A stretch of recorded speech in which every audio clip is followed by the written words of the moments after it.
জামাতের কর্মীরা সারা পৃথিবীতে কালেমার দাওয়াত দিয়ে এই আন্দোলনে যোগদানের সুযোগ পাওয়া এটা আল্লাহ তাআলার মেহেরবানি, আল্লাহ তাআলার বিশেষ মেহেরবানি। কারণ তিনি তার কিতাবে হাকিমে বলেছেন হুয়াজতাবাকুম, তিনি এই আন্দোলনের জন্য তোমাদেরকে বাছাই করেছেন।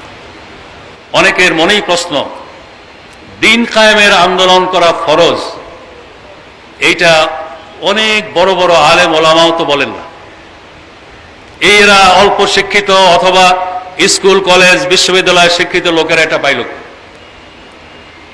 আসলে এই দিন কায়েমের আন্দোলন কোন শ্রেণী বিশেষ গোষ্ঠী বিশেষের জন্য কোনো ঠিকাদারি নয়।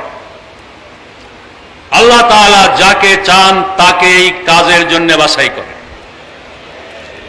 এবং আল্লাহ যাদেরকে এই কাজের জন্য বাছাই করেন তাদের প্রতি আল্লাহ সুবহানাহু ওয়া তাআলার রহমতের দৃষ্টি নিক্ষিপ্ত হয়।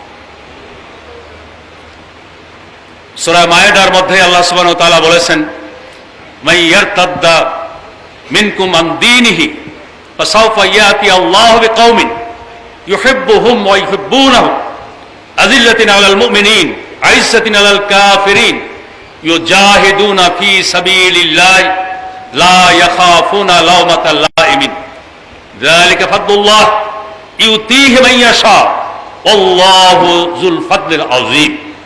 এখানে দুইটি বিষয় আমি দেখি। একটা হলো দিন কায়েমের আন্দোলনে কারো ঠিকাদারি নেই, স্থায়ী ইজারাদারি নেই। যারা এই দিন কায়েমের আন্দোলনের সুযোগ পায় তারা যদি এর হক আদায় করে, আল্লাহ তাআলা যতদিন তারা হক আদায় করে এর উপরে রাখেন। যদি হক আদায় করতে ব্যর্থ হয় তাদের পিছে হটিয়ে দিয়ে অন্য কাউকে সামনে আনে। তাদের পরিচয় বলতে গিয়ে এক নম্বরই আল্লাহ বলছেন ইউহিব্বুহুম, আল্লাহ তাআলা তাদেরকে ভালোবাসেন। এটা আমাদের জন্য বড় আবেগের কথা।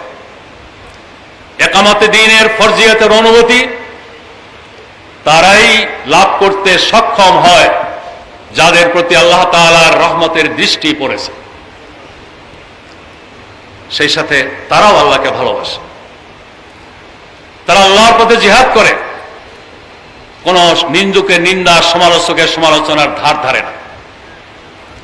এটা আল্লাহর পক্ষ থেকে একটি বাড়তি নিয়ামত। আল্লাহ তাআলা যাকে চান তাকে এই নিয়ামত দান করে।